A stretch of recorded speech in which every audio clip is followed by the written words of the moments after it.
All right, this is the next project for my channel that I'm going to be working on. 96 Seadoo SPI. I got a good deal on this with the trailer.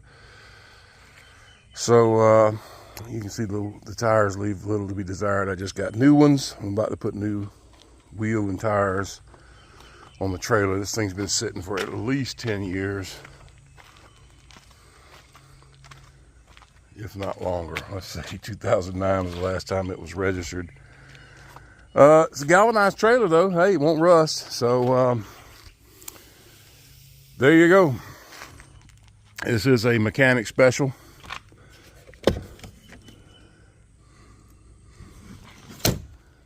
In the sense that,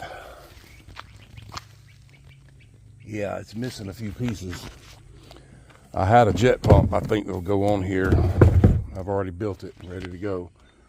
But you can see, somebody took it to a mechanic. He told them how much it'd be. They left it and told him, "Oh, you can keep it." So then he's held on to it for 10 years and then he sold it. So I've looked at the cylinder. It's just surface rust. It did lose a piston. I don't see it. And it's missing a starter. So I don't know if the mechanic sold pieces off of this to cover his losses or what. So let me go ahead and get the tires put on this trailer, and you're going to be seeing this one built in upcoming videos. That's it. 96 SPI. I've never built a Seadoo engine, and this one doesn't have rave valves. It's an older, was it 587 or something, little engine. But these are supposed to be pretty fun, about 40 something mile an hour ski. So we'll see what we can do with it. It's in pretty rough shape right now. It's all there except for a couple of pieces. Yeah, see what I can do with it. Got to change out those hoses though. You remember on the Seadoos, these hoses, these gray, they'll turn green on the inside and clog everything up. You got to change all those out on these Seadoos when you build them. You have to do it. All right, let's get on it. All right, so you're working on a Seadoo. It's got the carbon steel jobby. I guess I need to get on this side. Gotta keep it from shadowing me out. Cut you a 2x4, stick it in there, because you've got to get in here to this. There's a clip in there. So cut you a 2x4 to get you some leverage. Put you a pair of channel locks in there like that. And that 2x4 gives you the leverage to get to the ring that's right there that holds. Yeah, well, I can't get it off. Anyway, I'll pop it off with the other hand. But you see, the little piece of 2x4 gives you the leverage to wedge that back so that you can get to the ring to get that thing off of there. And this one is missing the Zerk fitting. It's supposed to be a grease fitting right there. So this is my next build.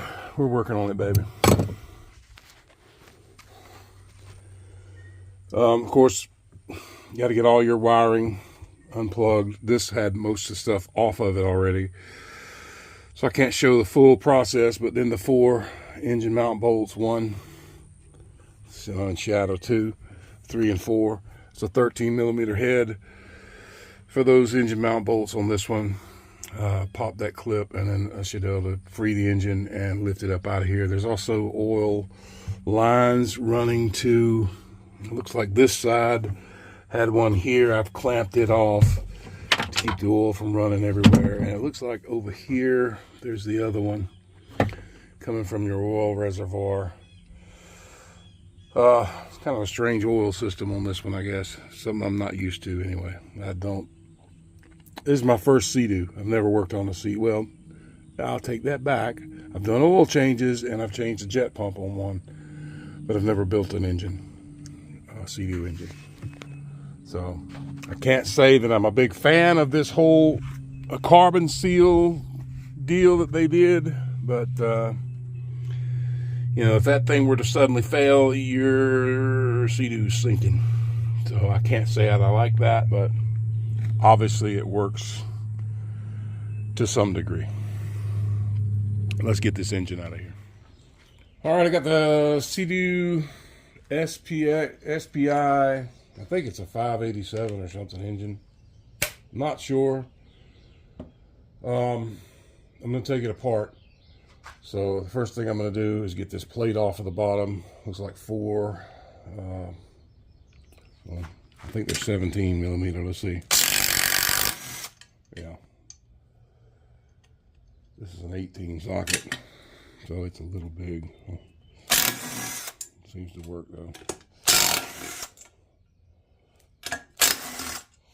Well, I need to get me a parts bucket. Nuts. And there's a washer, a lock washer underneath. Looks like this plate only fits one direction. An interesting little plug that was in there. How about that? I'll throw that in there. I don't know what that is. It's going to be fun putting this one back together because someone else took it apart.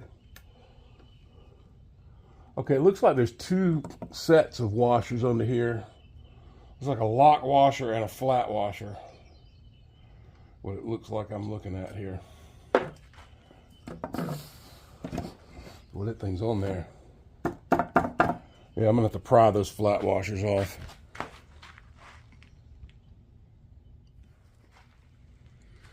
All right, I had to take a little rubber hammer and tap that up off of there.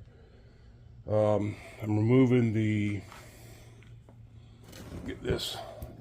You got to remember this thing's halfway disassembled or partially disassembled already. But here, these hold the PTO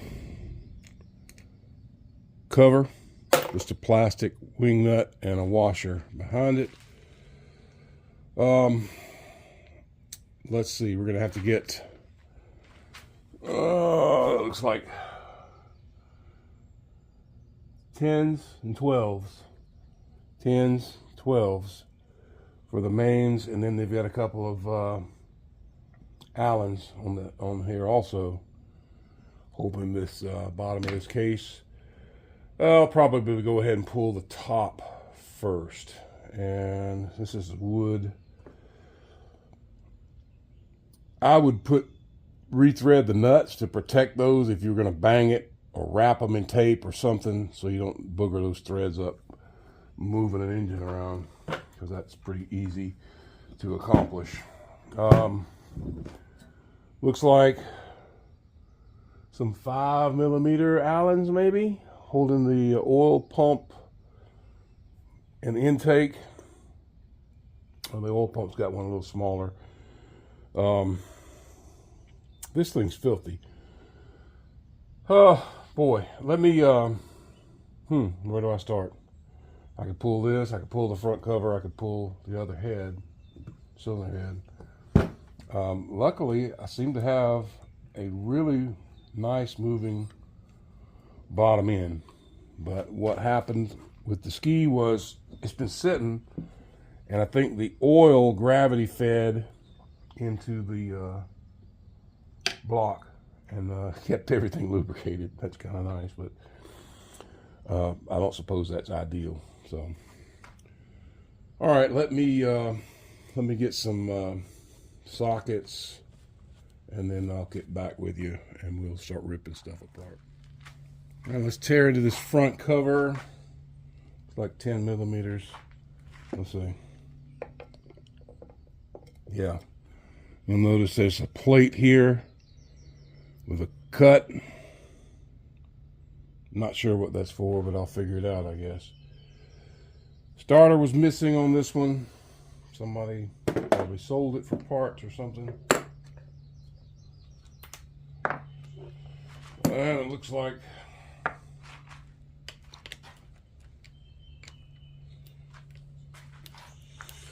how many bolts? 1, 2, 3, 4, 5, 6, 7, 8, 9, 10. 10mm bolts holding that cover. These two are the brackets.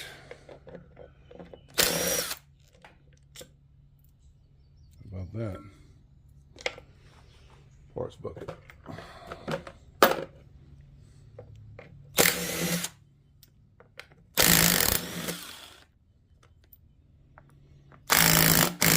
Yeah, I finally bought me one of these guns. Look at that, the bolt broke. That one broke too. So the two that were on the bottom snapped right off. Trying to get them to pull. That'll be a fun job. Taking care of that. All right, so all those go in there. Two broke. I guess it could have been worse. This ski's old. Let's see, where's it? Oh, look at that. Didn't even have to pry it. Just came right off. Look at that. And I've got bolts sticking out, which makes them a lot easier to remove. It looks like there is a O-ring in here, a gasket.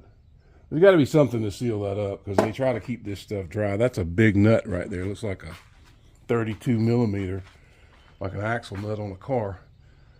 That's what it reminds me of. Look at this. Got a little piece of foam. It was riding in there for something. I guess that's a vibration damper or something. Pretty clean in there. Want to check my wiring to the stator. I don't know which two it is. How many wires are in here? Several. So I'll figure out which two are the stators and run a stator check and make sure the stator's good before I put all this back together. But obviously to get the crankshaft seals, you're gonna have to take all of this apart. The flywheel, big old flywheel they put in that thing. Yeah, I've got an axle nut. Let me see if it fits that. All right, I'm about to pull this other cylinder head off. That's an 11 millimeter bolt. 4 of them that's holding that thing on there. Why in the world they didn't go with 12? Couldn't tell you. They used an 11. That's oddball size.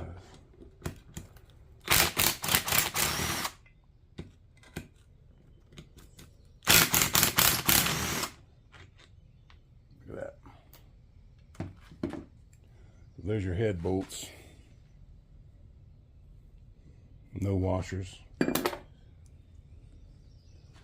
about to re-thread it to get the socket off of it, it feels like. Find me a pair of pliers.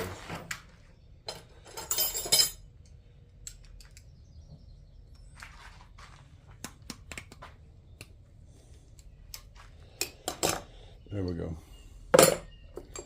All right, one more and it's off.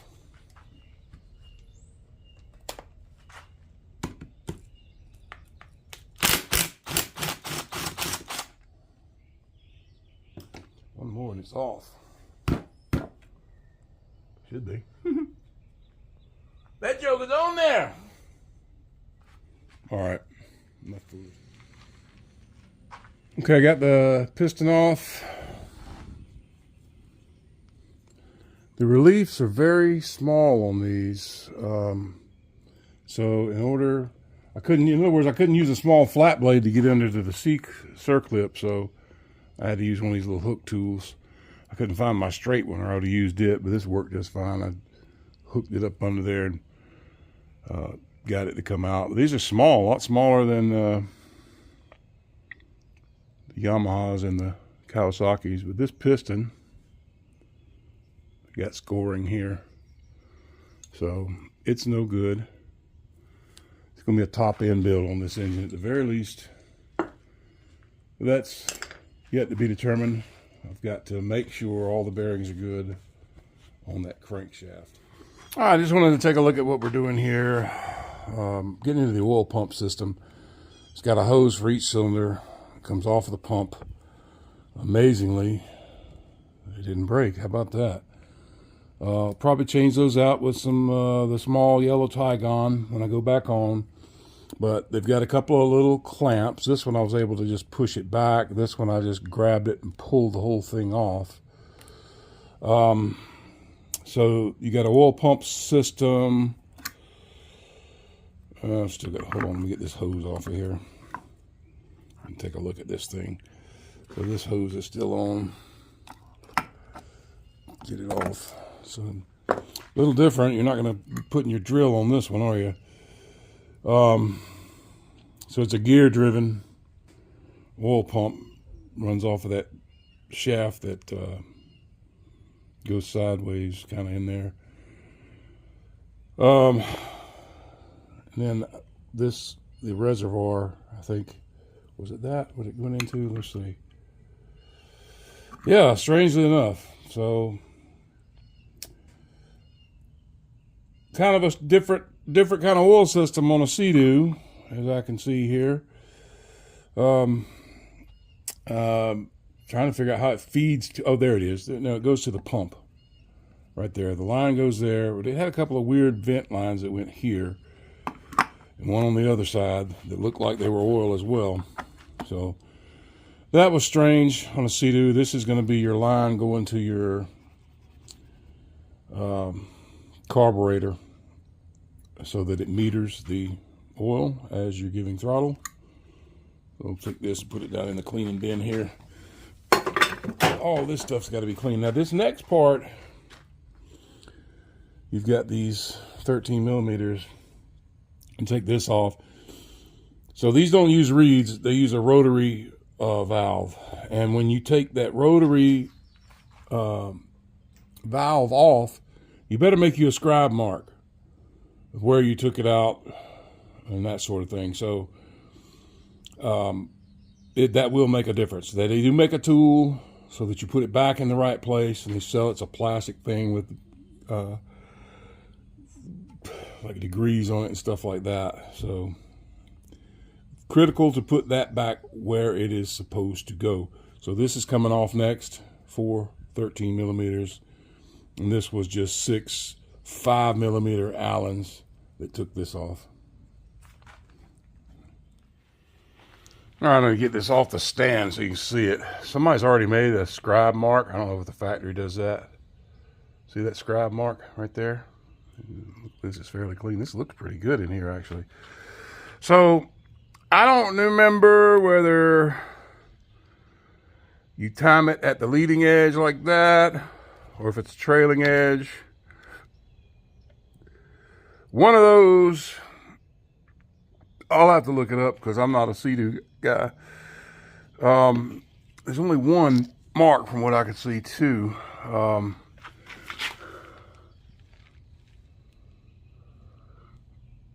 There's something right there. Looks like a mark too. So you've got a reference because you can put this thing anywhere on this gear when you go back together with it. So that's why you got a scribe mark. Now, the other reference mark you'll have will be on this flywheel right there. See that? So where's your timing? Where's that go? All right, so see where that's at? So if I go with the trailing edge, so that's what you got to do is find out where this thing, where you lining up at. You know, where's your timing, baby? Because you put that thing on wrong when you go back on with this plate, rotary valve, I should say, then this engine is not going to run. So it's critical to know how you're taking this apart, where these marks are lining up, what are they lining up with. And like I said, I'll have to look, and there's videos on YouTube about it. This is my first Seadoo build, so I don't know. So there's that. And then, I mean, I saw where that mark lines up pretty much right in there when that goes there. And then you could get this one tooth off, see, and you wouldn't run right. So you don't want to do that. I'm trying to see if that's what that other mark is to see. So you line it there to there. Is that where that other mark was? I know I saw one. or it looked like one. It ain't a full-on scribe like this one. That's definitely a scribe mark. So wherever you pull it, just be aware that's critical. So here's what I'm going to do. I see where this is, see where that is. I went ahead and made another scribe right there, right there. So that's how my plate fits. This cylinder is in the top position. I guess we could call that number one, top dead center. See where this mark is? Lining up. Basically with this side of this round piece here. Now, if that's splined, you could have a whole, you know, you could put that back anywhere too. So I don't know how critical that is. Probably not as much as getting this back on where it's supposed to go. But there is on the plate O-ring, and then on this other side there's also an O-ring. So I'm guessing what happens is oil goes through here to here, keeps all this lubed up, and then somehow it pulls oil from that system into the engine to use for lubrication. This is a really strange process that I'm seeing here. So, all right. I already used the rope trick in the flywheel, a rubber hammer with a big crescent because I couldn't find my socket to get this nut loose.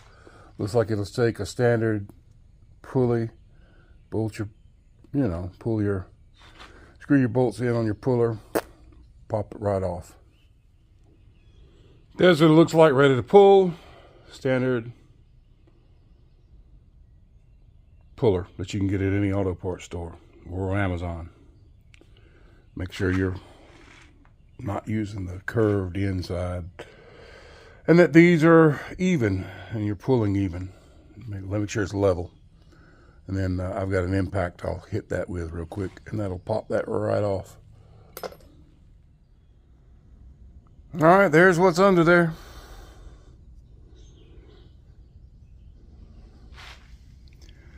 Boy, it sure looks different than everything else I've ever seen.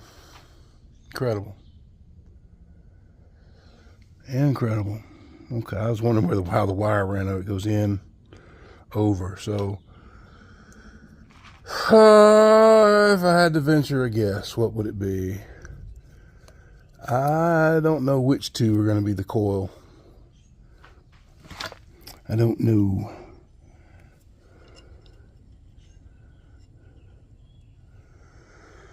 I don't know on this one. I have to look, but you will remember you got a little Woodruff key here. It's very small. You don't want to lose that. I better grab it with a pair of pliers and put it in my bucket. Woodruff key for your flywheel. I don't want to come out. Well, maybe that's a good thing. I can rock it, but it doesn't want to come out. So maybe I won't lose that one. We'll see. I'll try to get it out later. Might need two hands to do it. There's a rubber seal that goes in here. I'm looking, in order to split these case halves, yeah, that whole thing's got to come out because, well, one half of the case and the other half of the case. This has got to come off of the engine because it's bolted on with all those Allens. That looks like another 5mm Allens. All of those have got to come off to pull this assembly forward so that you can split your cases. All right, it's off. It's in the bucket. You did have to pull the 3-4mm Allens. You see they've got a lock washer and then a flat washer behind them. There were no washers on the several, what is this? 1, 2, 3, 4, 8 or so that went around, and then there's only 3 that hold the stator coil in place. And there's your little booger engine. How about that? Doesn't look like it would do anything, does it? Tiny little thing. All right, so I'll flip it and start pulling the mains and see if we can't get this split. Now, I've also got to get this off, so I got to figure that out too. All right, here we are. Joys of mechanicking. Broken bolts. All the time. So that bolt broke. Some of these were so tight, I don't have the socket that fits this, so I put a cheater bar on an Allen wrench. It's a 6mm Allen. There's 6 of them. It should have broke where there's something sticking out and threaded on the other end. Hopefully I can still get the cases apart. So let's go on. Looks like that's either going to be 12 or 13mm. Let's see. Oh, I'm wrong. That's an 11. Let's see. It's 13, I think. Let's see. Yeah.